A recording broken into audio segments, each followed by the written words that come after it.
नमस्कार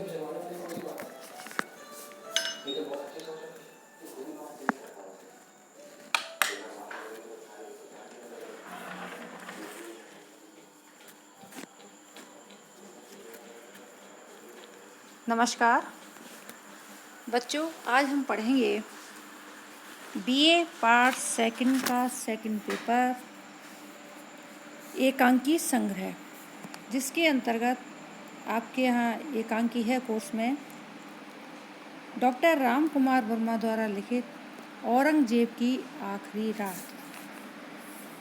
तो औरंगजेब की आखिरी रात राम कुमार वर्मा की प्रसिद्ध नाटककार एवं कथाकार हैं। औरंगजेब की आखिरी रात प्रसिद्ध मुगल सम्राट आलमगीर औरंगजेब पर आधारित है।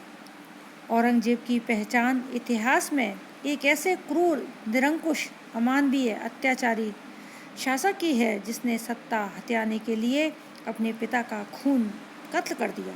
इतना ही नहीं, खुद की सत्ता बनाए रखने के लिए अपने पुत्रों तक को इस डर से कैद रखा कि कहीं वे तख्ता पलट ना कर दें। इस प्रस्तुत एकांकी में औरंगजेब 89 वर्ष की अवस्था में अहमदनगर के किले में बीमार हैं। उनका शरीर टूट चुका है, उन्हें बुखार खांसी है, शरीर जीर्णता को प्राप्त कर चुका है। औरंगजेब शिवाजी के पुत्र संभाजी को परिवार सहित बंदी बनाकर इस्लाम में दीक्षित होने का प्रस्ताव रखता है, लेकिन संभा घृणा के साथ इस प्रस्ताव को ठुकरा देते हैं। औरंगजेब के प्रति कटु शब्दों का इस्तेमाल करते हैं। परिणाम स्वरूप संभाजी की निर्दयता से हत्या कर दी जाती है। उधर कत्ल से मराठों में क्रांति की आग भड़कती है। 17 सालों तक संघर्ष होता है, लेकिन अब मुगल सेना आलसी एवं विलासी हो गई है। हर लड़ाई में उसे बड़ा नुकसान उठाना पड़ता है। राज्य की आर्थिक स्थिति चिंताजनक है। सेना में एकता नहीं है।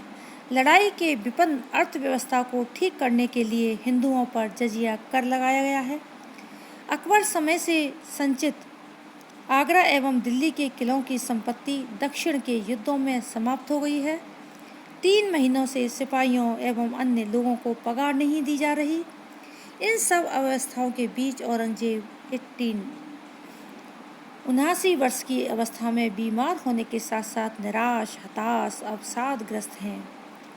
अब उनकी शारीरिक एवं मानसिक शक्ति भी क्षीण हो चुकी है और आलमगीर औरंगजेब मलिन एवं पश्चाताप से परिपूर्ण है। पूरे एकांकी में यही निराशा भरा जीवन उन्हें याद आती है। अपनी बेटी जीनत उन्निसा बेगम के साथ अपने जीवन के निर्णयों के पश्चाताप के भावों के साथ साझा करता है। ज़मीर उसे अब परेशान करता है। जिंदगी भर वह गुनाहों को याद करता है। इसमें प्रमुख व्याख्या है आपकी कि अब अच्छे नहीं हो सकते जीनत, चंद घड़ियों की जिंदगी, कौन जाने कब खामोशी आ जाए। लेकिन बेटी, हमने एक दिन भी आराम नहीं किया, एक दिन भी नहीं। राजपूत जैसी कौम पर हुकूमत करना जिंदगी का आराम नहीं, सबसे बड़ी मेहनत है। मराठों की हिम्मत पस्त करना जिंदगी का सबसे बड़ा करिश्मा है। वह हमने किया बेटी, वह हमने किया, लेकिन अब हम कमज़ोर हो गए, अब कुछ नहीं कर सकेंगे। ठंडी सांस लेकर कलमा पढ़ते हैं, या इल्लाह इला इल्लाह मोहम्मदुर रसूलुल्लाह। तो इस प्रसंग में औरंगजेब अहमदनगर के किले में बीमार हैं।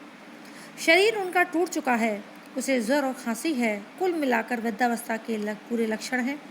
ऐसे में वह शहंशाह रूप में किए गए कामों को याद करते हैं। वे अपनी बेटी से कहते हैं कि जहाँपना बीती हुई बातों को आप भुला दीजिए, इन बातों से कोई लाभ नहीं है। लेकिन आप जितना चिंतन करेंगे, दिल और दिमाग दोनों ही खराब होते हैं। जब व्यक्ति अपने भविष्य के बारे में नहीं, अपने भूतकाल के बारे में सोचता है, अपने पुराने किए हुए कर्मों के बारे में सोचता है, उसे उतना ही अधिक पछतावा होता है। अच्छे कर्म करता है तो सुकून मिलता है, और कोई निर्णय गलत हो जाता है तो उसे दुख प्राप्त होता है। आप जब अच्छे होंगे तब इन सब बातों पर विचार करना। इस प्रतिक्रिया स्वरूप औरंगजेब कहता है कि जीनत, अब अच्छे हम नहीं होंगे। अब जीवन थोड़े समय का ही बचा है, पता नहीं जिंदगी कब खामोश हो जाए। वह अपने अतीत के विषय में कहता है कि लेकिन जीवन में मैंने कभी एक दिन भी आराम नहीं किया, लगातार जीवन भर साम्राज्य का विस्तार कर शासन करता रहा। औरंगजेब आगे कहता है कि राजपूती जैसी जाति का शासन करना, उन्हें बस में करना कोई आसान काम नहीं। वह जिंदगी के आराम की बदौलत नहीं, मेहनत की बदौलत ही हो पाया। मराठों के साहस एवं हौसले को पस्त करने भी जिंदगी के किसी बड़े करिश्मे से कम नहीं। लेकिन ये दोनों काम हमने ही किए बेटी। लेकिन जब हम कमज़ोर हो गए, अब कुछ नहीं कर पाएंगे, ऐसा कहकर आलम औरंगजेब कलमा अल्लाह की इबादत पढ़ने लगता है।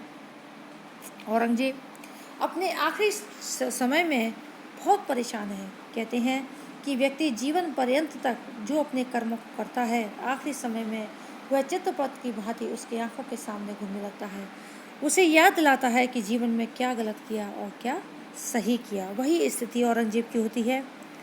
इसमें जीवन के आखिरी मोड़ पर औरंगजेब को हताश, निराश मानसिक स्थिति का प्रस्तुतिकरण किया है। मराठों का हौसला पस्त करना व राजपूतों को जीतना, इन दोनों कामों को औरंगजेब अपने जीवन की सबसे महत्वपूर्ण उपलब्धि भी बताता है। इसकी भाषा शैली प्रसंग एवं भावों के अनुरूप गत्यात्मकता एवं चरित्र की व्यंजना की गई है।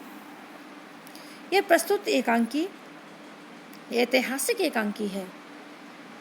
वह अपने जीवन भर के अच्छे कार्यों की समीक्षा करता है और अपने शासन में आए हुए द्वंद्व का जो उसे दिखाई दे रहा है, उसके बारे में वह बहुत ही चिंतित दिखाई देता है।